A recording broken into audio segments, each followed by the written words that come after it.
Oi, tudo bem? Então, para o meu trabalho de qualidade de teste de software, eu escolhi como tema arquitetura e organização do código, né? No meu caso, eu vou usar como exemplo para o meu trabalho, o meu projeto que eu estou fazendo em PI. O que eu estou usando no meu projeto de PI? Eu estou usando Java para o back-end e XJS para o front, né? É um sistema de OS de ordem de serviço. Só dando um contexto que eu vou apresentar parte do meu código, tá bom? Bom, vamos lá. Eu vou começar antes de me aprofundar mais. Eu vou dar uma introdução do que é arquitetura e organização do código. Aí, a arquitetura é a forma como um sistema é estruturado internamente. Ela envolve a organização do código de maneira clara e dividida em responsabilidades, com o objetivo de facilitar a manutenção, os testes e, consequentemente, a evolução do software. Ou seja, é a forma que eu organizo o código no meu projeto, né? Aí com a arquitetura a gente consegue um padrão de criação de classe, esse tipo de coisa, né? Daí facilita muito na hora da produção do software, né? Geralmente uma boa arquitetura separa o sistema em camadas, que se comunicam entre si, como o controller de requisições, as regras de negócio e o acesso aos dados, né? Que no caso as requisições, né, seria o controller, né, que ele recebe requisição e manda requisição para o front-end, né? As regras de negócio, que no meu caso como eu estou usando Java, é no package de servers, né? E o acesso a dados, né? Essa, abord- essa, abo- essa abordagem permite criar sistemas mais organizados e padronizados, facilitando o trabalho em equipe e tornando o desenvolvimento mais eficiente. Bom, aqui eu fiz um diagrama de como é que está estruturado o meu, o meu código, né? É, aqui. O fluxo começa aqui no front-end, né? Que envia uma requisição para o controller. O controller é responsável por receber essa requisição e encaminhar para a camada de application service, né? Onde estão centralizadas as regras de negócio. A camada de application service processa essas regras e, quando necessário, utiliza o repository, né?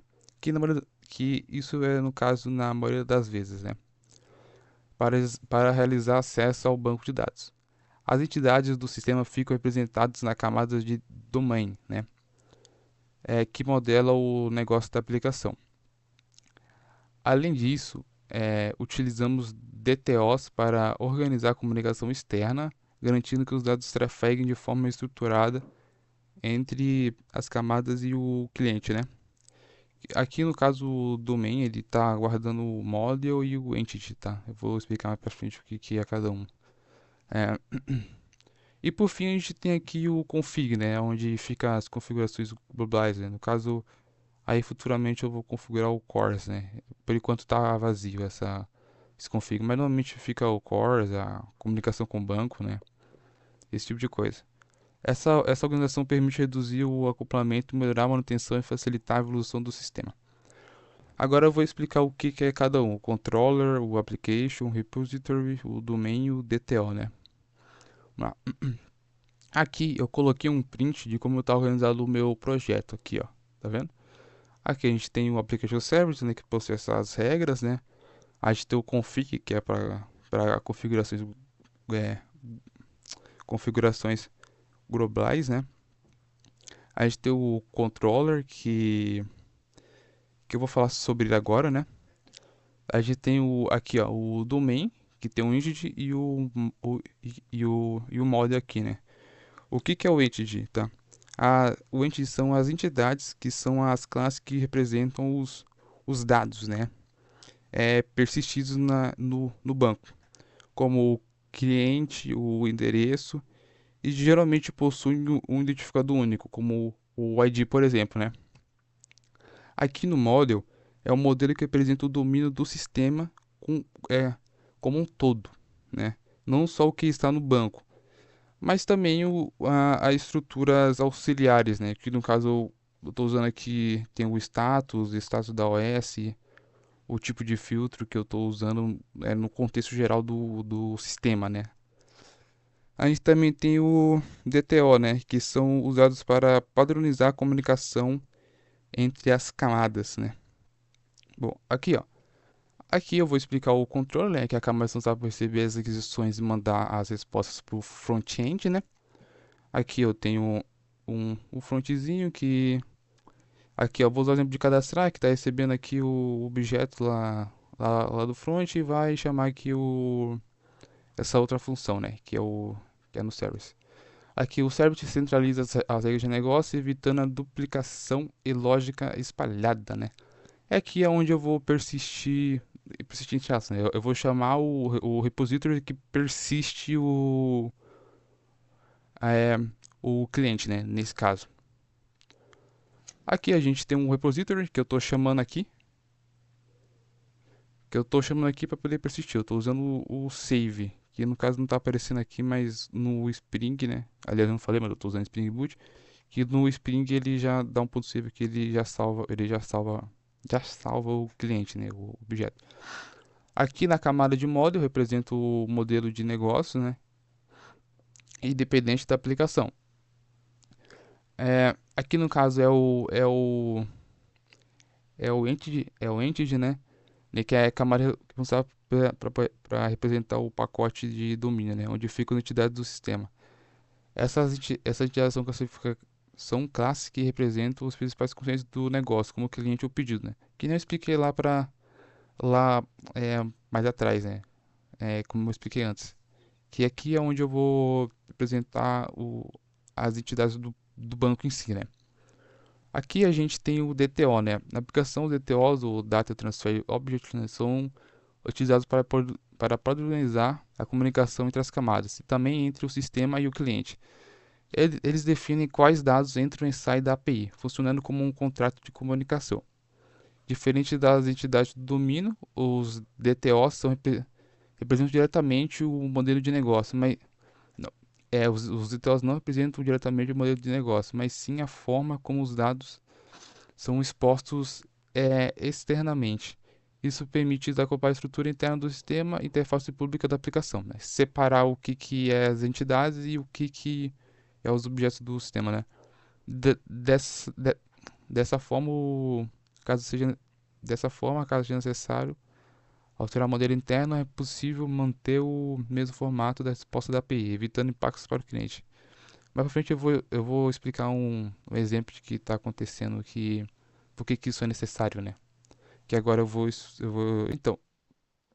então, como exemplo, eu vou mostrar no código mesmo, que fica mais fácil de entender, né? Aqui no meu código, eu tenho o seguinte, eu tenho aqui o controller, né? Eu vou usar exemplo o cadastrar cliente, que é o mais fácil de explicar, né? Eu estou recebendo o objeto lá do front, né? E estou usando esse adicionar cliente para poder adicionar o cliente e retornar o cliente adicionado, né? Eu vou executar aqui o, o projeto e mandar a requisição via Postman. Eu estou usando o Postman para poder fazer alguns testes, né? Aqui, hum, aqui eu vou chamar de Pedro aqui. E o endereço e a rua vai continuar o mesmo, certo? Aqui eu vou mandar um post aqui no endpoint de cadastrar. Mandei, beleza, ele retornou aqui certinho. Retornou aqui Pedro, o endereço, o cliente salvo com sucesso, tudo mais. Show, tá rodando tudo certinho. Aí aqui, o que eu tô fazendo? Aqui eu tô chamando o cliente resposta ponto .criar, que ele tá na classe do DTO, que eu tô mandando de volta como resposta isso daqui, não diretamente usando a classe do entity, né?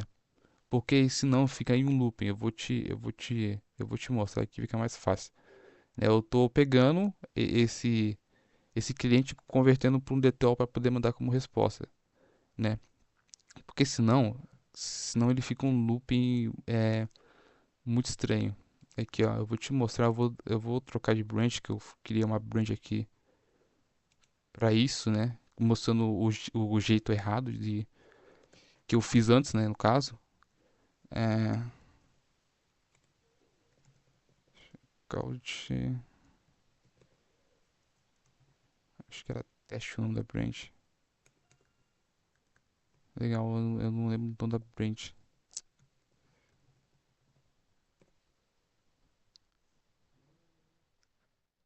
É teste. Então eu dou um git checkout. Ah, tá.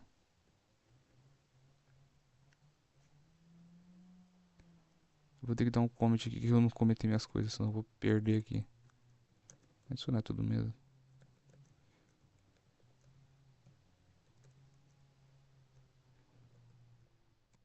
Ah, vai ser assim.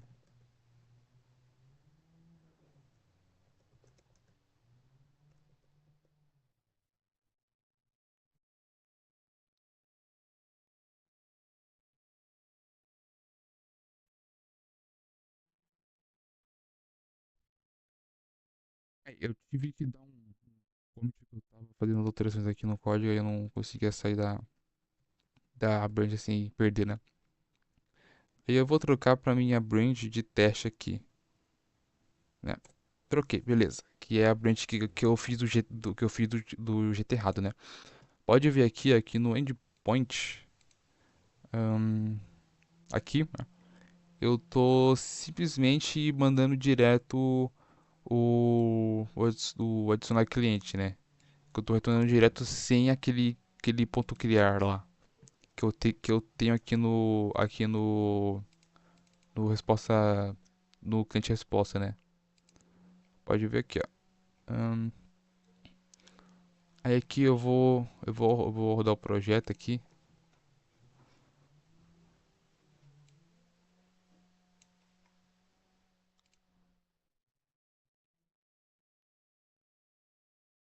Tô dando projeto, ele tá pegando direto o, o cliente, porque esse cliente aqui ele tem um relacionamento com o endereço, né? Aqui no, aqui na classe, né? Pronto, aqui, ó. Hum, eu vou criar aqui o mesmo cliente, a mesma coisa. Eu vou enviar a aquisição, ele vai retornar um looping aqui, tá vendo, ó? Eu tô num loop gigante, porque eu não fiz essa separação de camadas, né? Eu não separei eu não utilizei a classe do DTO direto, né? Eu usei direto a classe do entity para poder retornar o resultado, aí deu nisso, né? Resumidamente, é necessário fazer essa separação para poder ter um controle melhor, né? Ahn, então é isso daí que eu queria explicar sobre um exemplo, né? Aí no caso, tipo, se eu não usasse esse espectro de coisa, ia ficar um negócio horrível. Ia ficar, tipo, assim, se eu não separasse pro camadas, ia ficar o model aqui. Eita, peraí que eu fiz coisa errada.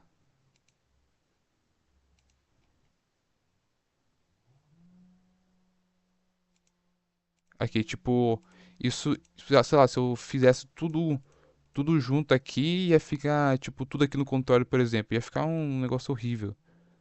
Ia ficar tudo junto, ia ficar uma zona, por assim dizer, né? Imagina só, todas essas classes, tudo do mesmo package de controller. Ia ficar um código difícil uma estrutura difícil de entender, né? Então era sobre isso que eu queria falar, né? Sobre arquitetura de software, é algo realmente muito importante de a gente entender, né? Como é que funciona. Porque querendo ou não, outras pessoas também vão mexendo no nosso código, né? E é necessário ter um padrão de como que é, que é, que é organizado o código em si, né? No caso, as pastas, né? Aí é sobre isso que eu queria falar e é isso, né?